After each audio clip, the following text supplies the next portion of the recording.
All right, well, I'm here with Diane Pikul, resident of Flynt Street in Palmer, and is very passionate about the casino issue. But I wanted to first give the viewers a sense of, your roots in the community and your family's roots in the community. Good morning, Doug. I am happy to provide that background information. My grandparents came here in the early 1900s. They worked hard, as well as their sons and daughter, to be able to make a life in Palmer and to purchase property that extends from the bottom of the hill, which is Route 32, a good chunk of the way up Flint Street. We've been in town 3 or 4 generations for quite a while. Started out farming, and recently, within the last maybe 13 or 14 years, I moved back to Palmer. I was away for a little bit, living in Mm-hmm. Connecticut.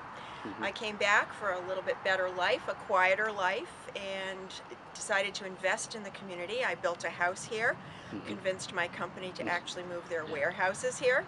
Yeah. And your company is National Library Relocations, It correct? is, Yes. it Yeah. is, and it's in Three Rivers, and we have space in the Palmer Technology Mm-hmm. Center. Right. And so I guess relating to the casino issue, in the course of the work you were just talking about, you mentioned that in the past that you've traveled to different places, different communities, municipalities that had casinos in them. And I'm wondering if you could relate some of what your observations were in those locations. I definitely have been fortunate in my employment, and I spent 13 years living in Connecticut, Mm-hmm. and I've traveled all over the United States with my job, and I've had the ability to firsthand observe what goes on in communities. In Connecticut, I was there for a period of time.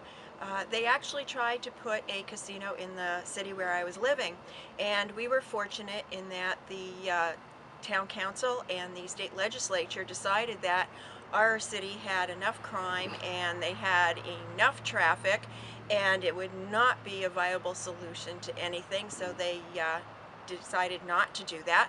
Mm-hmm. We were very relieved at the time, and afterward, growth started to continue. We ended up with a minor league baseball stadium and a minor league hockey stadium.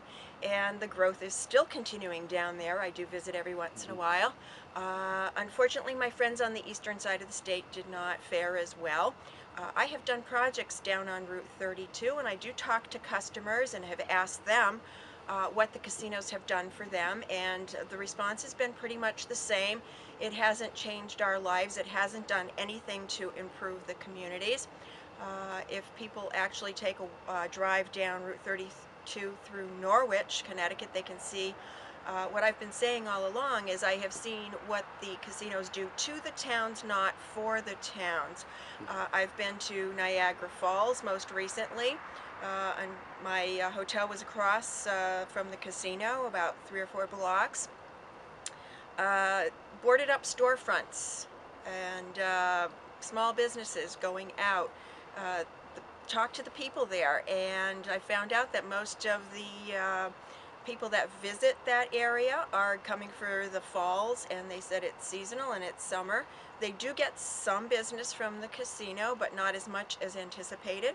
They also, the people who actually work in the environments, the people who hold the jobs in the hotels, had said to me, no, go out and fight this thing. They did not feel that the jobs at the casino were as great as anticipated. I've been through New Jersey, and my friends warned me not to walk off the boardwalk in Atlantic City. I haven't made a journey into the city yet. Uh, and I've talked to friends in Saratoga Springs who have recently moved out of there. They too said they could not believe that Palmer would Mm-hmm. actually approve of this. They moved out because their taxes went sky high Mm-hmm. in Saratoga. Right. That was one of the reasons. Mm-hmm. Uh, I had friends visiting from the tri-state area not long ago, and they were surprised that people would actually be in favor of Right. putting a casino in this town. Yeah, well, that's a good segue into the next thing I wanted to mention, kind of, and kind of letting the viewer know a little bit why we're here, because that, as I said, this is your property on Flint Street, and I believe the proposed casino for the Mohegan Sun is more or less directly behind where you're standing, correct? Yes, it is. Yeah. Right over there, you Yeah. can actually see through the trees. You can see the Mhm. traffic on Mhm. Breckenridge. I have relatives that live on Breckenridge, a number of relatives that live here on Flint Street, and some who live on Mhm. 32 and off of Right. 32. And so having the ex experiences and observations that you're talking about, I wonder kind of what some of your concerns are about the possibility that a casino could be standing right behind you in the relatively near future. Oh, I have lots of concerns. I Mhm. made a point of reading through the host agreement a number of times. I actually went and spoke with an attorney, actually surprisingly one who said to me before we have this conversation, I want you to know that I'm not necessarily anti-casino. So he had read through the number of the host agreements for a lot of different Mhm. communities, and he pointed out a number of things that I had overlooked. I had been primarily concerned with traffic, Mhm. crime, a disruption to my lifestyle. I really don't want to be sitting on my deck at night and seeing the sky lit up with Mhm. neon lights and signs and things like that. Uh, Basically, the attorney steered me toward a number of things. You have to really read the agreement. You also have to correlate that with Mass General Law 121A and see what kind of benefits that gives the casino in the town of Palmer. Also, look at the socioeconomic reports, which talks about jobs. Look at the traffic assessment. All those things go hand in hand. But the one main thing that this gentleman pointed out to me was in the pilot agreement, payment in lieu of taxes. I don't think people really fully understand the ramifications of that, because if they become an economic development corporation, according to the Mass General Law that they're citing in that agreement, uh, there's no guarantee there that Palmer will receive anything. If you look on page 22 of that agreement, it gives us a high priority for payment. It doesn't guarantee us payment. So if revenues are down, and that's happening all over Mhm. the country, if you actually do a Google search and look at what's happening in New Jersey and Delaware, who are currently propping up their casinos, the revenues are down. They're looking at doing online betting Mhm. from the comfort of your own home. Mhm. So that if revenues are down, Palmer's not going to get that 13.2 or the 15 million that they're promising. Their creditors, the third Mhm. party people that are funding the Yeah. casino, they're going to be the first in line for payments, not the town. And that is Right. a critical thing people need to understand. Mhm. And I have talked to so many of my friends around the country. I can't tell you, there's not one that has ever said to me, my taxes went down because of the casino. Every single one of them has said to me, my taxes have increased. Mhm.